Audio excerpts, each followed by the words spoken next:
beliau dalam kehidupan sehari-hari.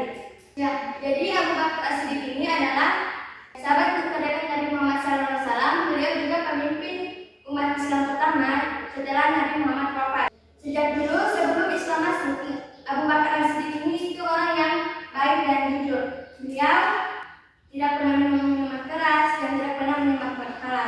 Ketika Abu Bakar diajak oleh ayahnya untuk menyembah berhala, Abu Bakar itu malah memuji patung tersebut dan sadar bahwa patung itu tidak bisa melakukan apa-apa.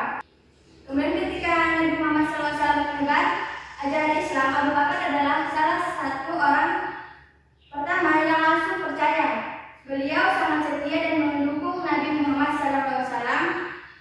Saking kuatnya iman beliau, Abu Bakar sampai dijuluki dengan As-Siddiq. Jadi As-Siddiq itu adalah orang yang selalu membenarkan. Jadi gelar ini diberikan karena beliau secara langsung percaya saat Nabi bercerita tentang perjalanan Isra Mi'raj yang luar biasa ajaibnya.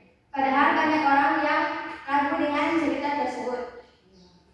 Hebatnya lagi, Abu Bakar bukan hanya beriman sendiri, tetapi beliau juga mengajak teman-teman bangsawan lainnya untuk masuk Islam, seperti Utsman bin Affan, Zubair bin Awam, dan Abdurrahman bin Auf.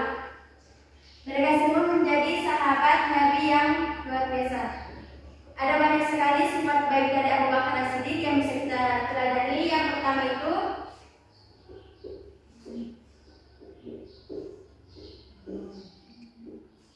jadi ada yang tahu itu dermawan, suka memberi. Ya, jadi dermawan itu suka memberi, baik atau menyumbangkan harta, waktu, baik tenaga kepada seseorang yang membutuhkan tanpa mengharapkan imbalan. Ya, jadi Abu Bakar adalah orang yang sangat dermawan. Beliau tidak sayang hartanya sama sekali jika itu untuk membantu agama Islam. Pernah suatu ketika saat Nabi membutuhkan dana untuk perang, Abu Bakar menyumbangkan seluruh hartanya sampai habis untuk perang tersebut. Sampai Rasulullah bertanya kepada Abu Bakar, apa yang kamu sisahkan kepada keluargamu? Kemudian Abu Bakar menjawab, Allah dan Rasul sudah cukup untuk mereka. Kemudian beliau juga membebaskan 20 budak dengan hartanya sendiri yang jumlahnya itu sangat besar. Ini menunjukkan betapa besarnya jiwa memberi Abu Bakar As-Siddiq. Kemudian yang kedua,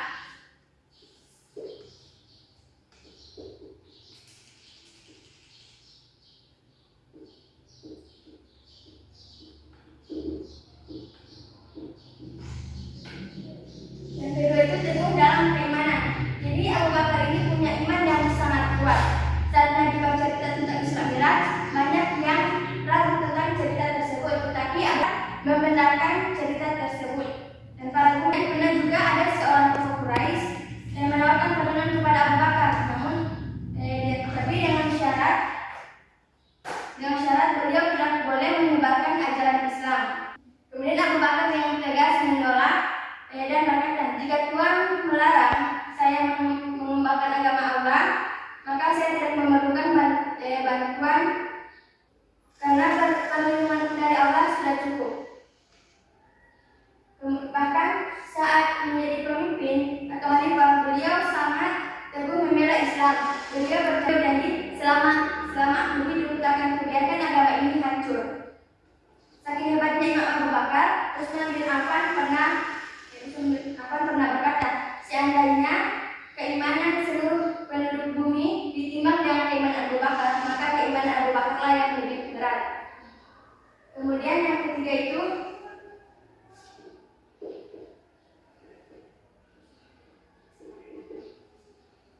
yaitu pemaaf. Jadi Abu Bakar juga seorang yang pemaaf.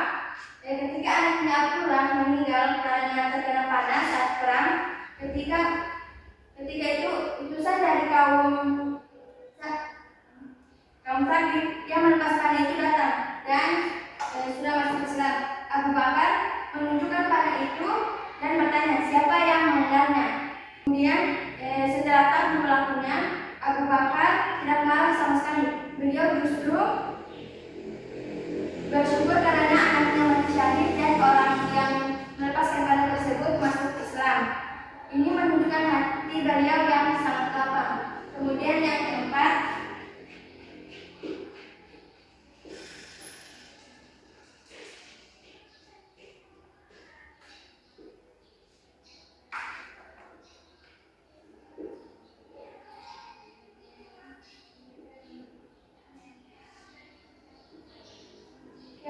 itu zuhud, warok, dan tawadhu. Ada yang tahu itu apa itu zuhud?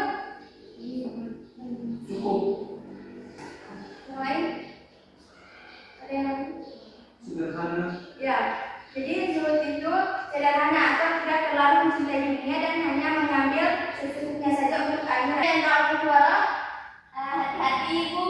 Ya, jadi warok itu sikap sangat hati-hati agar tidak melakukan hal yang merugikan akhirat. Kemudian ada yang tahu tawadhu?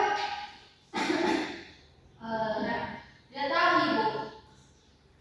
Jadi tawadhu itu yaitu sikap rendah hati atau tidak sombong. Jadi ketiga sifat ini ada dalam diri Abu Bakar As-Siddiq. Saat beliau sakit dan merasa akan meninggal, beliau mengucap dirinya Aisyah untuk melihat apakah mata tersebut masih tersisa.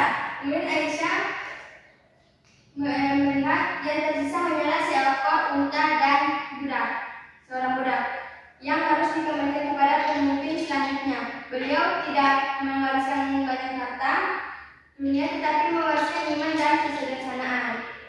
Kemudian pernah juga beliau memuntahkan roti yang sudah dimakannya karena beliau bertamu ternyata roti itu hasil dari pekerjaan yang kurang baik di masa lalu. Ini menunjukkan betapa hati-hatinya beliau. Kemudian dari sifat rendah hati beliau sangat terlihat bahkan saat sudah menjadi khalifah. Beliau tetap mau berjalan ke pasar dan memerah susu untuk tetangga-tetangganya. Jadi Abu Bakar As-Siddiq itu wafat pada usia 63 tahun sama seperti usia Nabi Muhammad SAW wafat, dan beliau dimakamkan di dekat Nabi Muhammad SAW di Madinah. Jadi apakah kalian sudah mengerti? Mengerti ibu. Ada yang kalian ingin tanyakan? Tidak. Jadi karena kalian tidak ada yang bertanya, ibu minta kalian, ibu akan kasih tugas kepada kalian tulis. Jadi tuliskan satu sifat keterangan Abu Bakar As-Siddiq dan bagaimana kalian menerapkannya. Ibu akan kasih kertas. Ada pulpen? Ada ibu. Ada pulpen.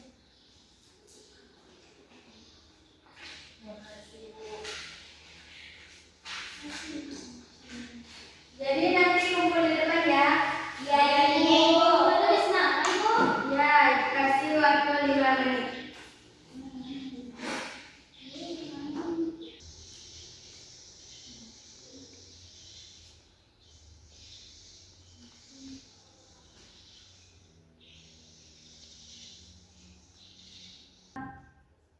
Sudah ibu, ya silakan kumpul di depan.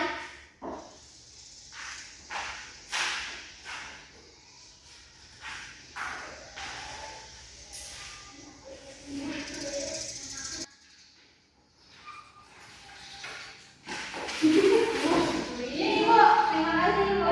Tidak tahu apa kalian. Kamu ini jangan nakal. Ya, terima kasih karena kalian sudah mengerjakan tugas yang ibu berikan. Isi Bu. Ya, masuk.